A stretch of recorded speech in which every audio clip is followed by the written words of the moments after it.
Assalamualaikum warahmatullahi wabarakatuh.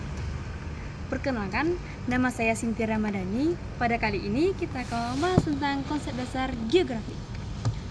Konsep dasar geografi adalah cara pandang atau pendekatan berpikir dalam memahami fenomena keruangan di permukaan bumi, di mana ini akan menjadi alat analisis untuk menelaah hubungan antar manusia dengan lingkungan, serta interaksi antar ruang dan wilayah. Konsep dasar geografi terbagi menjadi beberapa poin penting. Yang pertama, lokasi. Lokasi adalah letak suatu tempat di permukaan bumi yang dimana lokasi ini dapat dibedakan menjadi dua perbedaan. Pertama, lokasi absolut, yaitu berdasarkan garis lintang dan garis bujur. Kedua, lokasi relatif, yaitu berdasarkan hubungannya dengan tempat lainnya.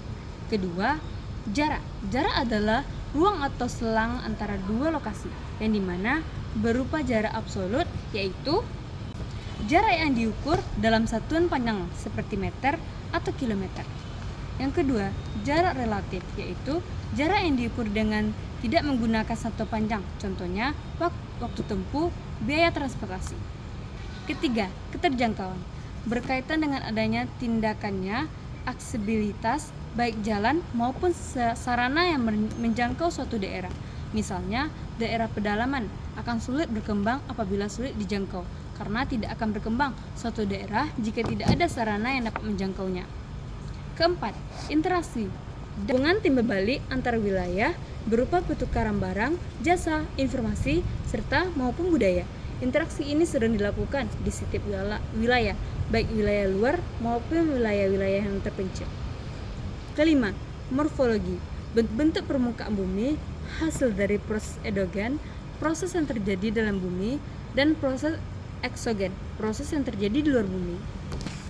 Keenam, nilai kegunaan, manfaat atau guna yang bisa diambil dari suatu wilayah, seperti sawah yang memiliki nilai guna terhadap petani-petani yang ada di suatu pedesaan.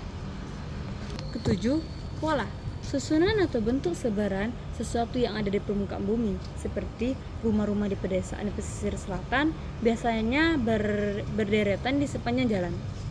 8. Aglomerasi, kumpulan kegiatan atau aktivitas yang mengumpul di suatu tempat, seperti kawasan pesisir yang banyak tempat penjemuran ikan, di mana di tempat itu dapat mengelolanya dan dapat mengekspornya ke berbagai wilayah. Kesembilan, diferensiasi area, yang dimana setiap daerah memiliki ciri khasnya masing-masing. Seperti daerah pesisir, ciri khasnya terdapat wilayah yang sering disebut nagari sejuta pesona. Terakhir, ke-10, keterkaitan ruang.